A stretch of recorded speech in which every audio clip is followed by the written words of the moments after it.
abad 21 harus dapat membekali peserta didik dengan keterampilan belajar dan berinovasi, keterampilan menggunakan dan memanfaatkan teknologi media informasi, dan kecakapan hidup untuk bekerja dan berkontribusi pada masyarakat. Keterampilan-keterampilan yang dinamakan dengan konsep kecakapan hidup abad 21. Prasyarat untuk mewujudkan kecakapan hidup abad 21 adalah kemampuan yang dirancang untuk mengukur literasi membaca dan literasi matematika atau yang disebut numerasi. Asesmen literasi membaca bertujuan mengukur kemampuan untuk memahami, menggunakan, mengevaluasi, merefleksikan berbagai jenis teks untuk menyelesaikan masalah dan mengembangkan kapasitas individu sebagai warga Indonesia dan warga dunia. Asesmen numerasi dilaksanakan untuk menggunakan konsep, prosedur, fakta, dan alat matematika untuk menyelesaikan masalah.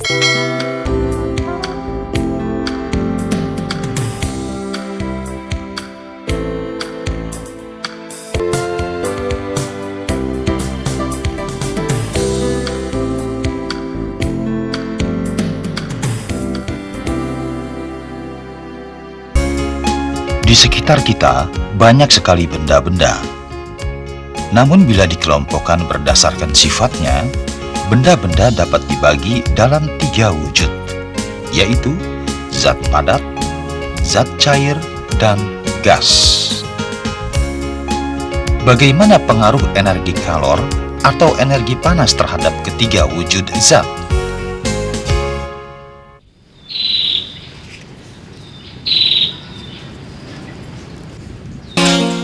Tentunya kamu masih ingat bahwa matahari memancarkan 2 bentuk energi ke permukaan bumi, yaitu energi cahaya dan energi kalor. Energi cahaya menerangi semua benda yang ada di permukaan bumi, sedangkan energi kalor memanaskan semua benda yang ada di permukaan bumi. Energi kalor akan mengakibatkan zat padat, zat cair, dan gas memuai.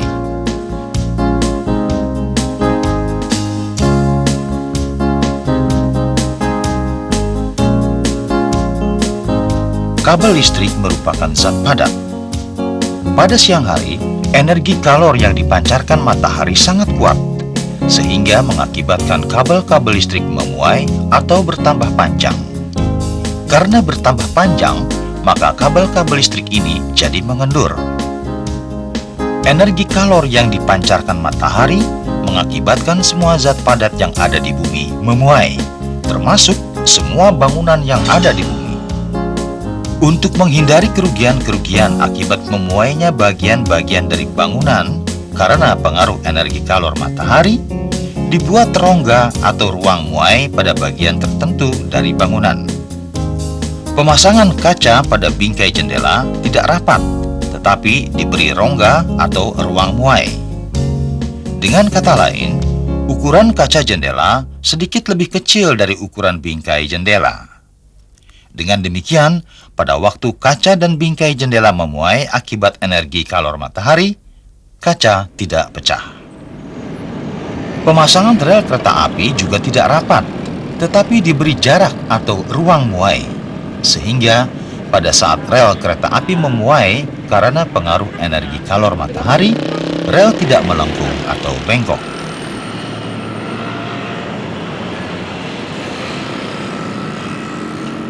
Begitu pula halnya pada pemasangan jembatan.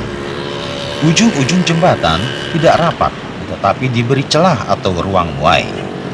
Dengan demikian, pada waktu jembatan memuai akibat energi kalor matahari, jembatan tidak melengkung atau rusak. Dalam kehidupan sehari-hari, prinsip pemuaian zat padat akibat pengaruh energi kalor banyak digunakan manusia untuk berbagai keperluan. Botol yang baru dikeluarkan dari lemari pendingin sukar dibuka tutupnya. Agar tutup botol mudah dibuka, tutup botol harus dimuaikan terlebih dahulu.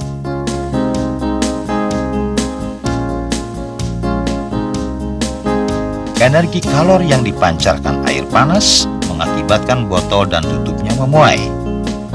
Pemuaian tutup botol lebih besar dari pemuaian botolnya, sehingga tutup botol dapat dibuka dengan mudah.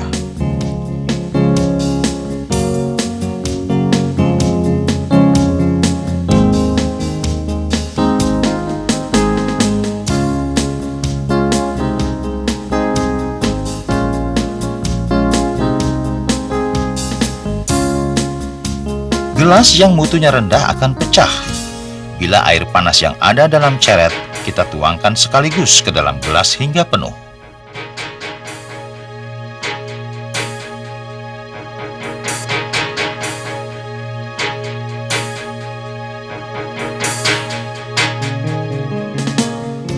Agar gelas yang mutunya rendah tidak pecah, terlebih dahulu kita masukkan gula pasir, susu bubuk, dan sendok ke dalam gelas. Kemudian baru kita tuangkan air panas yang ada dalam ceret ke dalam gelas hingga penuh. Dengan demikian, energi kalor yang dipancarkan air panas sebagian diserap oleh gelas dan sebagian lagi diserap oleh benda-benda yang ada di dalam gelas. Maka gelas hanya memuai sedikit saja dan gelas tidak pecah.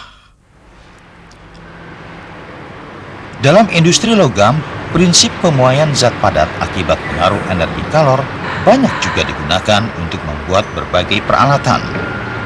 Mula-mula berbagai jenis logam dimasukkan ke dalam tanur tinggi atau tungku tinggi. Dalam tanur tinggi, logam-logam dipanaskan sampai mencair atau melebur menjadi cairan logam. Mencair atau melebur adalah perubahan wujud dari zat padat menjadi zat cair. Cairan logam yang panas kemudian dituang ke dalam cetakan yang telah dibuat sebelumnya. Setelah dingin, cairan logam akan membeku menjadi zat padat kembali sesuai dengan bentuk cetakannya. Membeku adalah perubahan wujud dari zat cair menjadi zat padat. Jadi, dengan mencairkan logam dan mencetaknya, kita dapat membuat berbagai benda logam yang kita inginkan.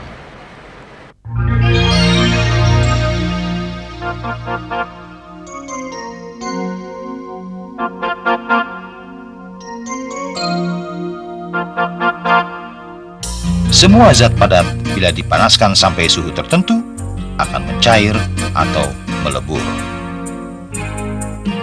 Api kompor memancarkan energi cahaya dan energi kalor. Energi kalor dari api kompor memanaskan air yang ada di dalam panci dan mengakibatkan air dalam panci memuai atau mengembang.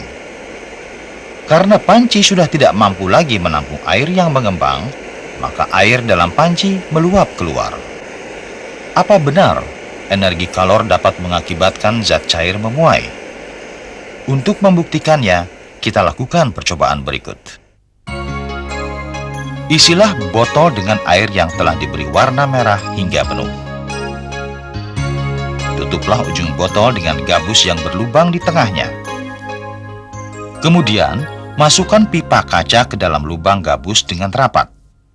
Setelah itu, masukkan botol ke dalam panci yang berisi air panas. Sekarang kita perhatikan permukaan air pada pipa kaca.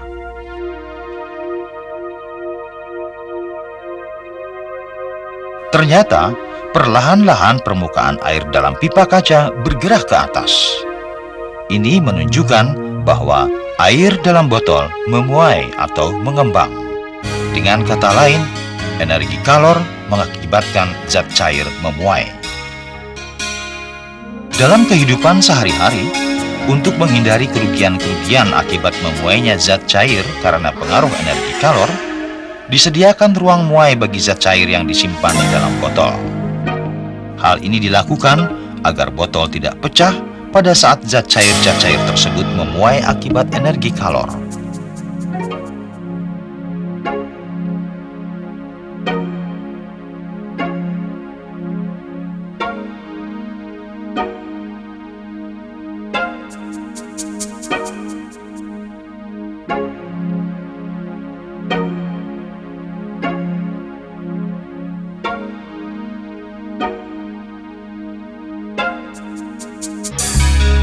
Semua zat cair bila dipanaskan terus-menerus akan menguap.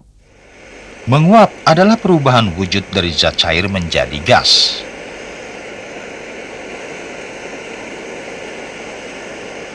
Air yang dipanaskan terus-menerus oleh energi kalor dari api kompor akan menguap hingga habis.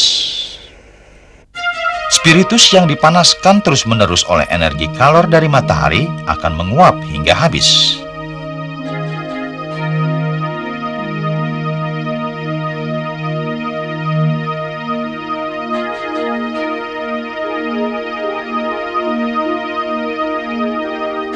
Tahukah kamu mengapa balon yang penuh berisi udara meletus ketika dijemur di bawah terik matahari? Hal ini terjadi karena energi kalor dari matahari memanaskan udara yang ada di dalam balon, mengakibatkan udara dalam balon terus memuai dan menekan balon. Karena balon tidak kuat lagi menahan tekanan udara yang mengembang, akhirnya balon meletus. Apa benar energi kalor dapat mengakibatkan gas memuai?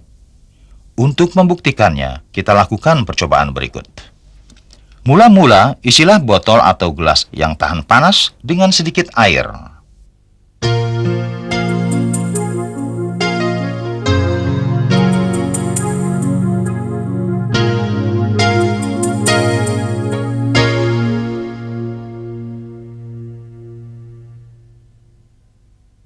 Kemudian, masukkan ujung balon ke mulut botol dan letakkan botol di atas tungku.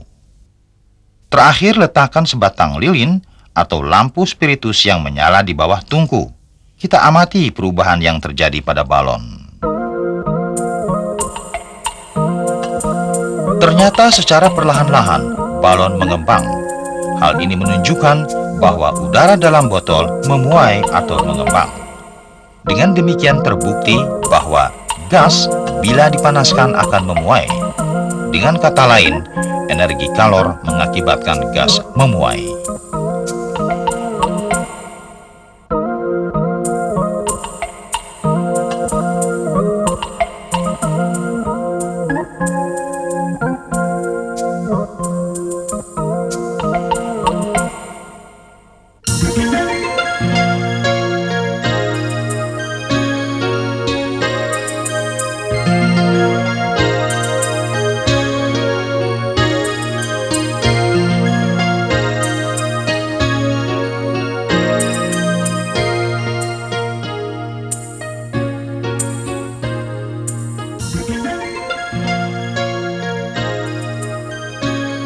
Tahukah kamu mengapa ujung sendok yang kamu pegang terasa panas?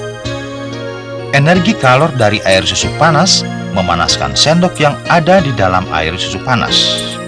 Kemudian, sendok merambatkan atau menghantarkan panas ke seluruh bagian sendok, sehingga ujung sendok yang kita pegang berangsur-angsur menjadi panas pula. Apa benar kalor atau panas dapat merambat pada zat padat yang berupa logam? Untuk membuktikannya, kita lakukan percobaan berikut. Pertama, ikatkan atau selipkan sebuah lempengan aluminium pada sebuah tiang kayu atau tiang papan. Tetesi permukaan lempengan aluminium dengan cairan lilin sebanyak 5 tetes.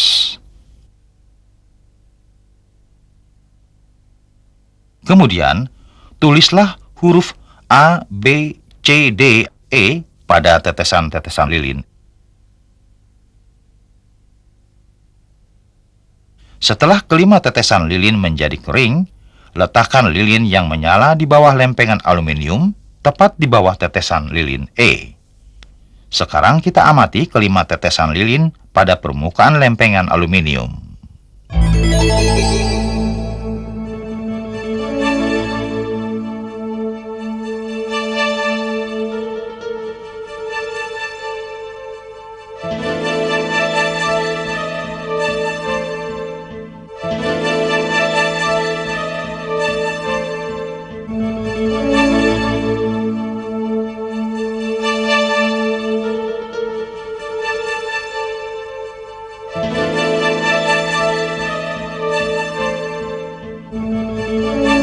Ternyata tetesan lilin meleleh satu persatu secara berurutan. Hal ini menunjukkan bahwa kalor merambat dari tempat yang paling dekat ke tempat paling jauh dengan api lilin. Dengan demikian terbukti bahwa kalor dapat merambat pada zat padat yang berupa logam. Perpindahan kalor seperti ini disebut perpindahan kalor secara konduksi atau hantaran. Dalam kehidupan sehari-hari, sering kita jumpai peristiwa perpindahan panas secara konduksi. Misalnya ujung kembang api yang kita pegang akan terasa panas, walaupun tidak langsung terkena api kembang api.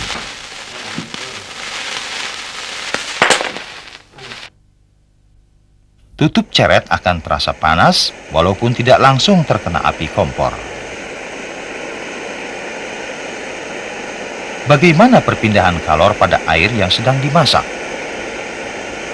Untuk dapat mengamati secara lebih jelas perpindahan kalor pada air yang sedang dimasak, mari kita lakukan percobaan berikut. Pertama, tuangkan air ke dalam gelas bening dan letakkan di atas tungku.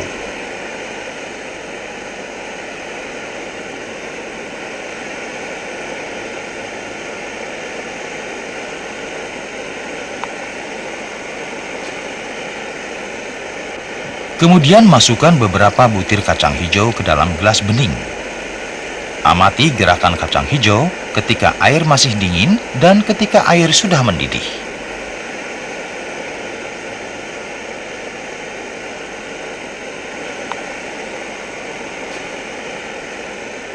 Ternyata, pada waktu air mendidih, butiran kacang hijau berputar sehingga terjadi aliran. Mengapa bisa begitu? Energi kalor dari api mengakibatkan air di dasar gelas memuai. Karena memuai, air di dasar gelas menjadi lebih ringan dan naik ke permukaan. Kekosongan di dasar gelas diisi oleh air yang ada di permukaan, yaitu air yang lebih berat karena masih dingin. Demikian seterusnya sehingga terjadi aliran air. Perpindahan kalor seperti ini disebut perpindahan kalor secara konveksi atau aliran. Dalam kehidupan sehari-hari, terjadinya angin darat dan angin laut disebabkan peristiwa perpindahan panas secara konveksi. Darat lebih mudah menerima dan melepaskan kalor matahari daripada laut. Dengan kata lain, darat lebih cepat panas dan lebih cepat dingin dibandingkan dengan laut. Pada siang hari, udara di atas darat lebih panas daripada udara di atas laut. Udara di atas darat naik ke atas karena lebih ringan, kemudian diganti oleh udara dari laut, sehingga terjadilah angin laut.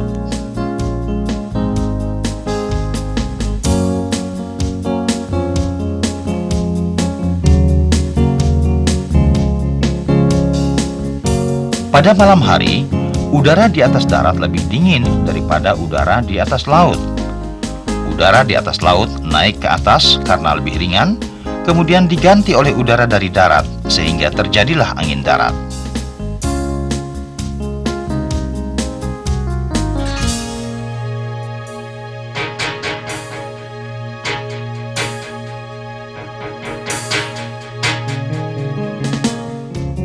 Tahukah kamu mengapa sinar matahari terasa panas? Energi kalor yang dipancarkan sinar matahari sampai ke permukaan bumi tanpa melalui zat perantara.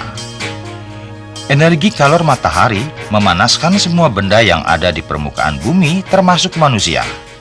Oleh karena itu, kita merasakan panasnya matahari pada saat matahari bersinar. Perpindahan kalor seperti ini disebut perpindahan kalor secara radiasi atau pancaran.